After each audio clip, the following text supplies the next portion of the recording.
तिकडे भंडाऱ्यामध्ये लोकशाही मराठीच्या बातमीचा मोठा इम्पॅक्ट झाल्याचं पाहायला मिळतंय।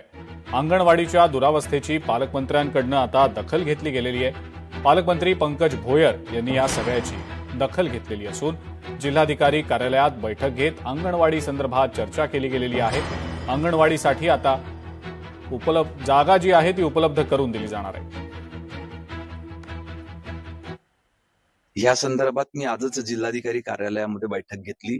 ज्या ठिकाणी स्वतःची जागा नाहीये त्या ठिकाणी तातडीने जागा ॲक्वायर्ड करून स्वतःची अंगणवाडीची इमारत असावी।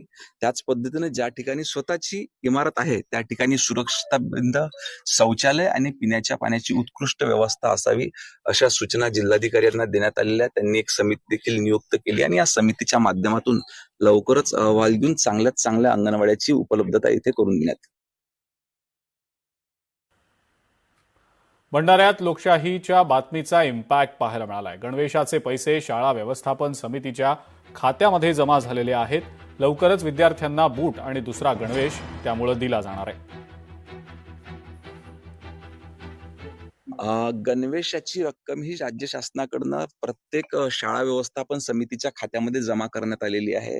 त्या ठिकाणच्या शाळा व्यवस्थापन समितीला अधिकार देण्यात आले की ते त्यांच्या शाळेच्या विद्यार्थ्यांकरता त्या ठिकाणी गणवेश घ्यावा।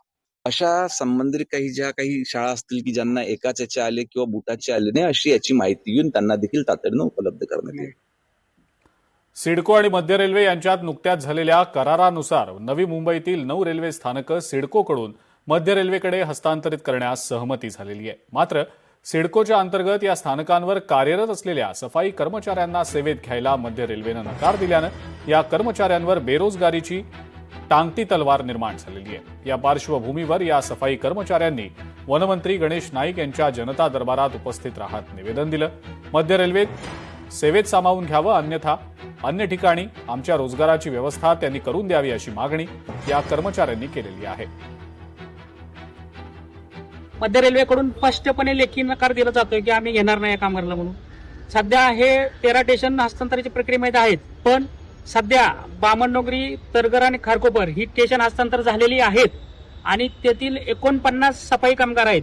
त्यांना मध्य रेल्वेने स्पष्ट लेखी नकार दिलेला आहे की आम्ही यांना घेणार नाही आणि सिडकोने लेखी त्यांना सांगितलं की तुम्हाला हे 49 कामगार घ्यावे लागतील।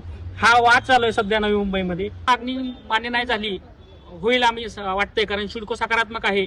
इथून पुढचे जे स्टेशन 15-13 रेल्वे स्टेशनची हस्तांतर प्रक्रिया सुरू आहे, सिडको त्याला अडवूनच आहे की तुम्हाला हे कामगार घ्यावंच लागतील। त्यामुळे सिडकोची बाजू आमच्या बाजूने असल्यामुळे तो आम्हाला प्रश्न सुटेल असं वाटते आणि भविष्यात आम्ही न्यायालयात पण जाण्याचा मार्ग स्वीकारतोय। महाराष्ट्रामध्ये ओला, उबर, रॅपिडो चालकांसाठी सुद्धा मराठीचं ज्ञान अनिवार्य असणार आहे। 15 ऑगस्टपासून या संदर्भातला जो नियम आहे तो लागू होणारच आहे आणि या नियमाचं उल्लंघन करणाऱ्यांवर कारवाई देखील होणार आहे। परिवहन मंत्री प्रताप सरनाईक सातत्यानं या मुद्द्यावर जोर देत आहेत।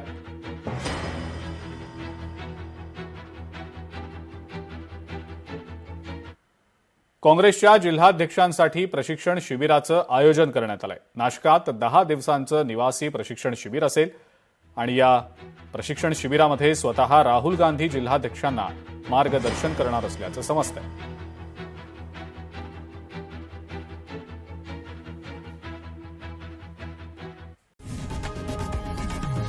लोकशाही मराठी ऐका, पहा, जागरूक रहा।